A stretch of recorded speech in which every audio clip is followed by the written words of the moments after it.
Hi everybody, today is Monday, September 7th, and it is Labor Day. So a happy Labor Day to you and your family, and hopefully you're able to get some rest today. It was just a couple of days ago I was talking with a friend of mine, and I was just kind of complaining, to be honest, about how done I am with everything to do with the virus, with the pandemic, and everything. How it's just kind of started to wear on my life, and she agreed too that the same was true for her. Because the initial novelty has worn off. There doesn't seem to be an end in sight, and that kind of makes us really, on edge. And it's really difficult to do any of the things that we normally would do, especially in the fall. Go back to school in the same way, or to watch football, perhaps. That's one of the other things that is tough to stomach.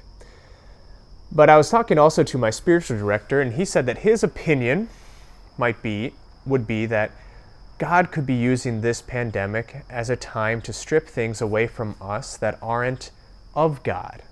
So to strip away anything that doesn't lead us to God in our lives.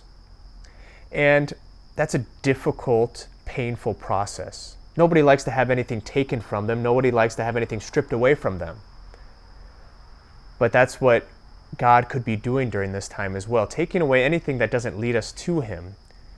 But we know that's difficult. Or perhaps it's the pandemic itself that's really the difficult thing, that's showing us just how deep our weakness is, to show us our weaknesses, our anything that's not totally of God. But these are the precise times that Jesus wants to come and to heal us. We hear that Jesus today is in the synagogue on a Sabbath, and there's a man there with a withered hand. And all the scribes and Pharisees are watching Jesus because they want to see if there's something that he's going to do that's against the law, like healing on the Sabbath. And that's exactly what Jesus does, despite all of these people there trying to get him in trouble. And we see this image of a man with a withered hand.